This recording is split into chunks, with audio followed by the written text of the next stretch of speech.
Donc on vient de voir qu'il y a tout de même des oublis, que c'est un peu inéluctable dans ce traitement qui est au long cours. Finalement, il y a une certaine forme de culpabilité aussi parfois à sauter les injections.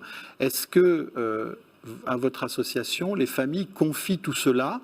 Est-ce que vous avez des informations sur cette lassitude du traitement, des témoignages, disons, de l'expression de la difficulté du traitement?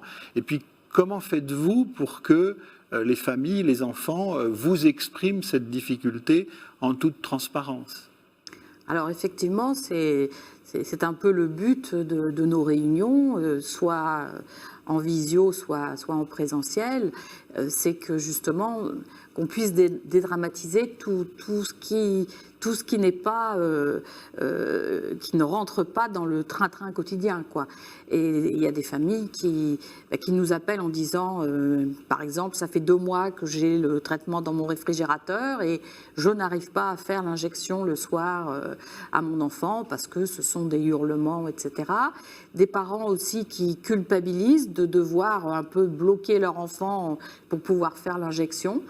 Donc on essaie de mettre aussi en place des ateliers de relaxation pour que justement les parents puissent parler de toutes les contraintes qu'occasionne le traitement par hormones de croissance, et puis des ateliers aussi entre les enfants où ils peuvent s'exprimer par rapport justement à cette période de la soirée, de l'injection du traitement, et puis pour leur faire comprendre aussi que c'est utile de le faire de manière très régulière, parce qu'on sent bien qu'à certaines périodes, et en particulier l'adolescence, il y a une lassitude qui s'installe.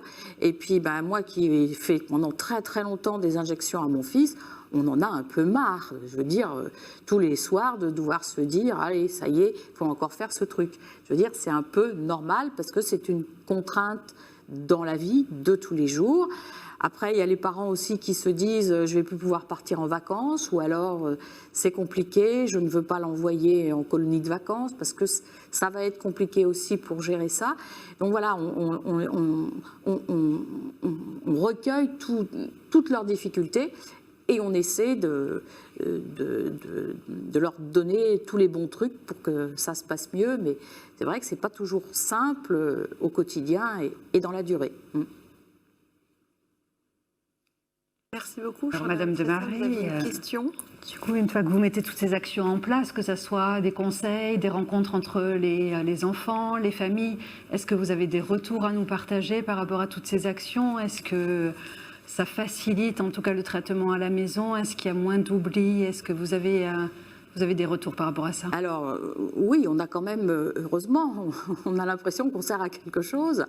Oui, il y a des parents qui sont très très contents de l'écoute qu'ont les autres parents par rapport à leurs problèmes, parce que ils vivent la même chose. Et ça, l'expérience des autres parents, c'est inestimable, hein, parce qu'on peut écouter son médecin, mais le médecin, il ne vit pas la même chose, il est de l'autre côté de la barrière. Alors que l'expérience du patient, ça se partage, et oui, il y a des belles réussites.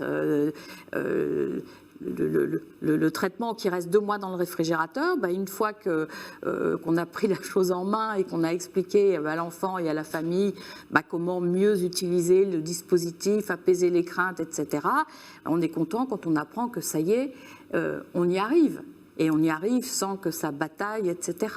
Donc, oui, heureusement que les choses peuvent s'arranger, bien sûr.